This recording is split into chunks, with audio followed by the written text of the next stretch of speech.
Magre-rest ka ngayong araw. Walang trabaho muna. Sila na muna mag-work. Bride, nasa inyong gamot?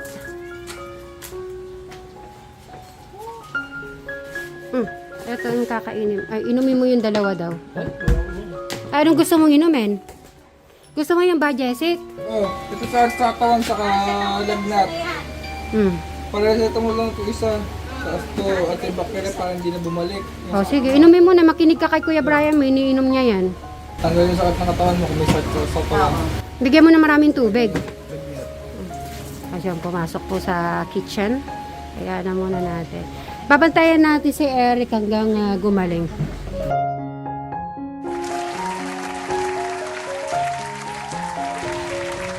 Good morning po, Tita Cesar. Punta po ako dyan. Para makabati ako. Katatapos lang yata nilang mag-work. So, nandito si Tita Cesar na abutan ko. So, kararating lang po namin. Good morning po. Long time no see. Ngayon lang po kami ulit nagkita ni Tita Cesar kasi madami po siya. Parang may inano po kayo. Bati muna po kayo sa ating mga ka-viewers. Good morning. Kadyano, Kasit Mary, Katekram, good morning.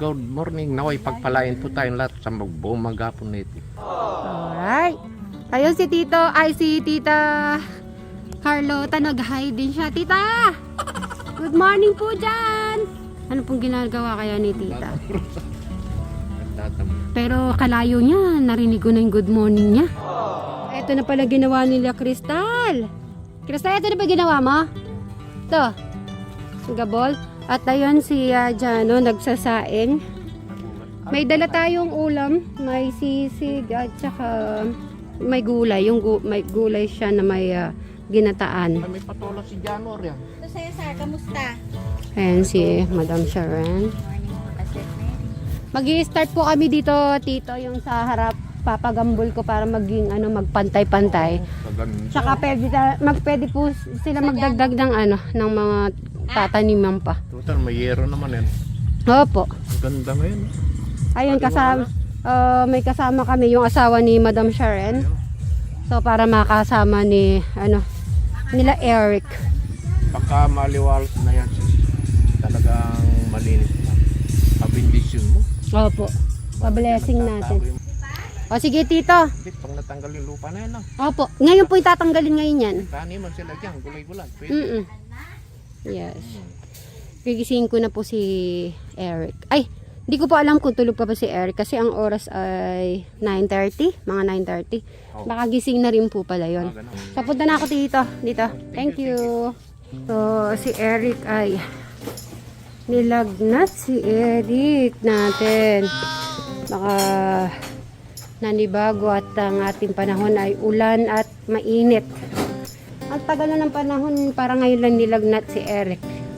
So kaya yan, pagdadalan po ng pagkain ni Madam Sharon. Tapos si Brian naman ay kukuha po ng gamot para after kumain na mapainom po siya. Yan, paborito ni Eric yung kaldereta. Pero meron po tayong dalang shout out kay Janet, yan, sisig. Ay, sisig tayo at saka yung isa. Yan, ginataang Sitaw at kalabasa. sitaw kalabasa. Pero gusto ni Eric ay ito. Tamang-tama pala. Kaya pala nag-isip ako ng sabaw, madam. Yung sopas. Yung pala ay not feeling well si Eric natin. Makakaibo na po siya. A few moments later. Siguro magre-rest ka ngayong araw. Walang trabaho muna. Sila na muna mag-work. Bride, nasa inyong gamot?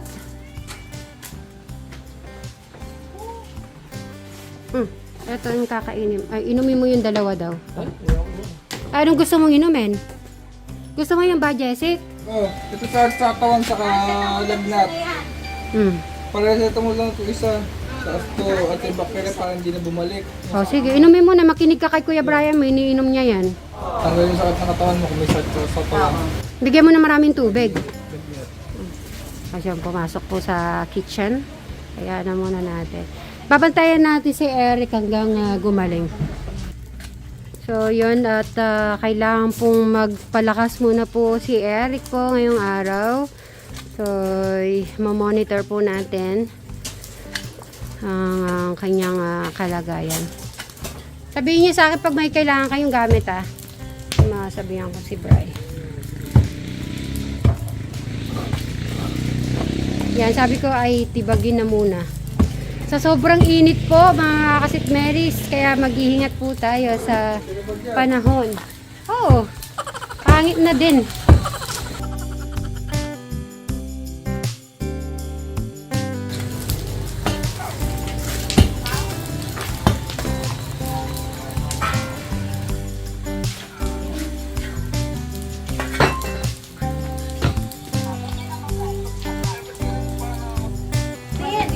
Yung hinira mo daw na screw.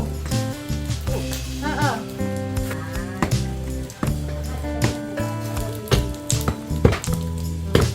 Yun, sa sobra.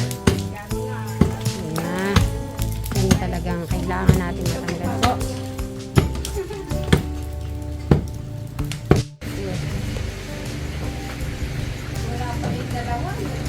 Sandali lang. Ano yung lulutuin nyo muna ngayon? Yung bang lechon o hindi na lechon?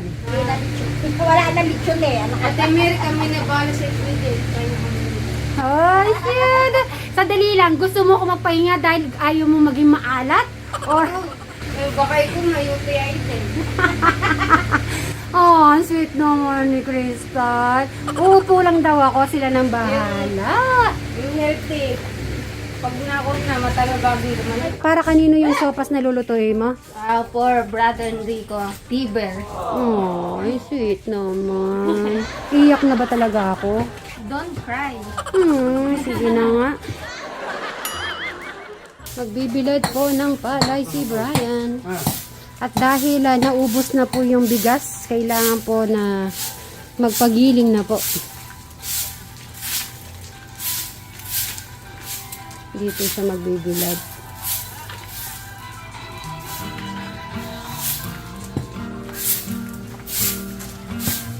Habang dito ay gumagawa at eto naman yung isa ay magbibilad. Yan tamang-tama. Titignan ko nga yung oras. Anong oras na? Oras po ay 11:45 ng umaga. O, tignan mo. Yung ano dito, samento, pwede ka nang magbilad. Lalo na pala to, Bri. Pag nasamento na to, no? Mas lalong magagamit sa iyong pagbibilad ng palay. Si Madam Sharon at saka si Crystal ayun, nagpe-prepare po sa lulutuin na sopas. Si Sir Robin and Sir Robert po naman sa kabila. At dito naman si Brian. Bibilad. Ito na, nakapaglabas na ng kanyang palay si Bri. Mga ilang kaya ano po dito ang mailalagay niya.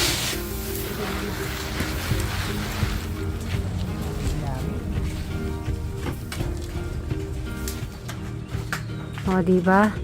At dahil meron po siya na save,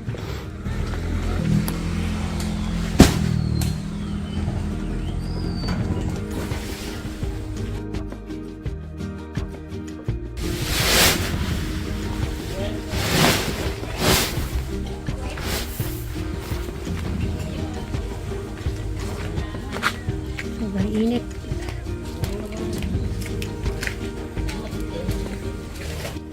Bray, mga ilan yung i-ano mo ngayon, bibilad? 10?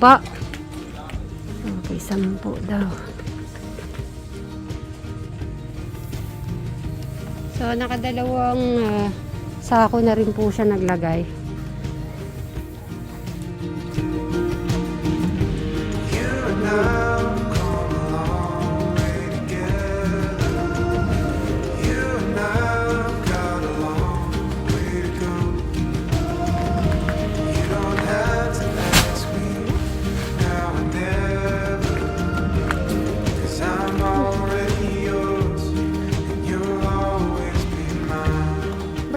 months na nga yung ano mo palay?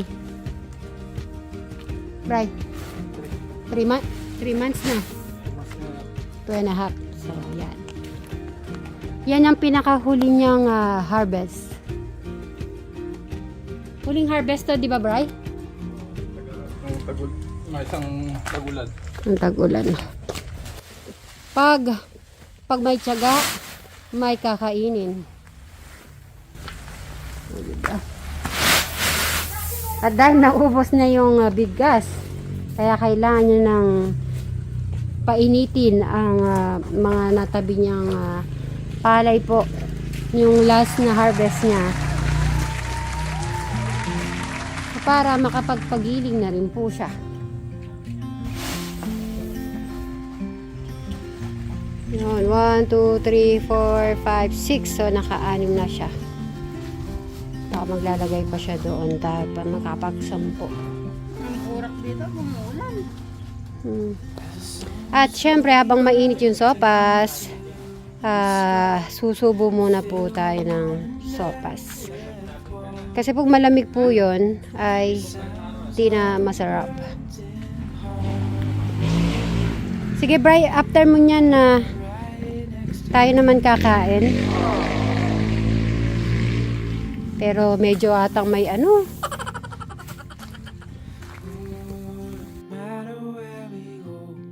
Ito yung bago. Ito yung huli niyang harvest. Tapos nagtitira naman siya lagi Ano eh. yung nasa sako dun? Ganun pa rin yung huli. Nagtira siya nun. Sigurado, pagka-harvest niyan, magtitira na naman siya. Kaya ito, kailangan niya ng magiling para maging bigas. O kayang iniisip po ni Brian. Siguro sa sobrang init po ng panahon. So, inaano niya yung kanyang katawan para matapos po itong palay po dito.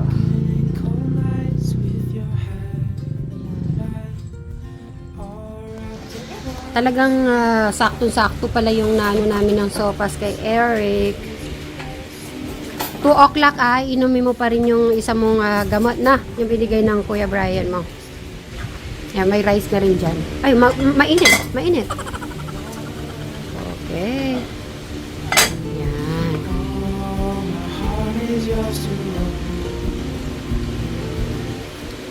Huwag kang iinom muna ng malamig na tubig na. Nawala yata si Ron.